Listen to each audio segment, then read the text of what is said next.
এদিকে সাম্প্রতিক সহিংসতার পর পর্যটক শূন্য হয়ে পড়েছে ৩ পার্বত্য জেলা। ডেস্ক রিপোর্টে বিস্তারিত। পর্যটন মৌসুম, এ সময় ভ্রমণ পিপাসুদের পদচারণায় মুখর থাকে ৩ পার্বত্য জেলা, অথচ পাহাড়ে নেই পর্যটকদের আনাগোনা। স্পটগুলোতে শুনশান নীরবতা। জুলাই থেকে রাজনৈতিক অস্থিরতা এবং পরে পাহাড়ে সংঘর্ষ, সব মিলিয়ে এই মুহূর্তে পাহাড়ে ভ্রমণ করতে চাচ্ছেন না পর্যটকরা।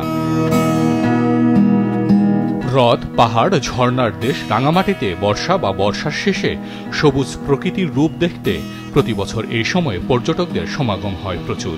কিন্তু এবার একেবারেই ভিন্ন পরিস্থিতি। শুনশান নীরবতা পর্যটন কেন্দ্রগুলোতে। অন্যদিকে কাপ্তাই হ্রদের পানিতে ডুবে আছে ঝুলন্ত সেতু। যে কয়েকজন এসেছেন, ঝুলন্ত সেতু পানিতে ডুবে থাকায় হতাশ প্রকাশ করেছেন তারা। মানুষ এর মধ্যে আছে, দ্বিধাদ্বন্দ্বের ভিতরে আসলে কি রাঙামাটি, পার্বত্য, চট্টগ্রাম এগুলো যাওয়াকে সেফ কিনা বা আসলে সেফ হবে কিনা। এই কারণে আসলে মানুষ আসতে যাচ্ছে না। এসে তো একটু হতাশ হয়েছি, যেহেতু অনেক শখ করে আসছি এখানে দেখতে অনেক দূর থেকে। বান্দরবানের মেঘালয়, নীলাচল, শৈলপ্রপাত, চিম্বুক, নীলগিরি সহ বিভিন্ন পর্যটন স্পটগুলোতে নেই ভ্রমণ পিপাসুদের পদচারণা। ৫ আগস্টের পর থেকে কিছু পর্যটকের আনাগোনা থাকলেও সম্প্রতি পার্বত্য এলাকায় সহিংসতার পর থেকে পর্যটকরা একেবারেই যাচ্ছেন না সেখানে। আমাদের বান্দরবন পার্বত্য চট্টগ্রামের মধ্যে সবচেয়ে সৌন্দর্য জায়গা, অথচ এখানে কোনো একটা লোকজনও নাই। টুরিস্ট না থাকাতে আমরা খুবই কষ্টের মধ্যে আছি। আমরা চান্দের গাড়ির চালকরা, হাইস গাড়ির চালকরা খুবই কষ্টে আছি। একই অবস্থা খাগড়াছড়ির আলোটিলা, রিছাং ঝর্ণা, হর্টিকালচার পার্ক, তারেং পাহাড়, দেবতাপুকুর সহ সাজেকের মতো আকর্ষণীয় পর্যটন স্পটগুলোর। অন্য বছর এ সময় হোটেল মোটেলে অগ্রিম বুকিং হয়ে গেল, এবার একেবারেই ফাঁকা।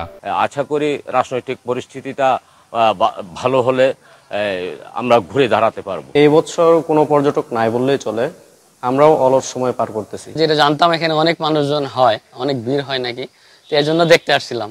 কাশা তো আশ্চর্য হয়ে গেছি, যারা রাস্তাঘাট একদম ফাঁকা। 250-টিরও বেশি ডিজাইন অপশন নিয়ে ওয়ালটন স্মার্ট ফ্রিজ, বোঝে আপনার প্রয়োজন। পর্যটন মৌসুমে পর্যটন শূন্য হয়ে যাওয়ায় লোকসান গুনতে হচ্ছে 3 পার্বত্য জেলার হোটেল মোটেল ব্যবসায়ী সহ পর্যটন সংশ্লিষ্টদের। এই সময়টাতে আমরা ব্যবসার একটা আশা করে থাকি, কিন্তু সেই তুলনায় আমাদের পুরাটাই লসের পর্যায়ে পড়ে গেছে। পর্যটক নেই, রুমগুলা খালি অবস্থায় পড়ে আছে। প্রতি মাসে আমাদের গড়ে 8 থেকে 10 লক্ষ টাকা ক্ষতি সাধন হচ্ছে। আমি সরকারের প্রতি উদাত্ত আহ্বান জানাব, ওনারা যাতে সঠিক সময়ে সঠিক পদক্ষেপ নেয় এবং বান্দরবনের পর্যটন আসার মতো পরিবেশ যাতে সৃষ্টি হয়। মালিক পক্ষের পাশাপাশি যারা কর্মী আছেন, গাড়ির ব্যবসা করছেন, বিভিন্ন চাঁদের গাড়ি নিয়ে পর্যটক আনা নেওয়া করছেন, তাদের অবস্থা যে করুণ দশা পরিণত হয়েছে, যেটা বলার অপেক্ষা রাখে না। তবে এই পরিস্থিতি উত্তরণে পর্যটন শিল্পের সাথে জড়িত বিভিন্ন শ্রেণী পেশার ব্যবসায়ীদের সাথে দফায় দফায় আলোচনা করছে প্রশাসন। আমরা স্থানীয় প্রশাসন, জনসাধারণ, বিভিন্ন নেতৃস্থানীয় ব্যক্তিবর্গের সাথে সমন্বয় করে আলাপ আলোচনা করছি, যাতে এই ক্ষতিটা পুষিয়ে ওঠে, তারা পরবর্তীতে স্বাভাবিকভাবে ব্যবসা বাণিজ্য করতে পারে।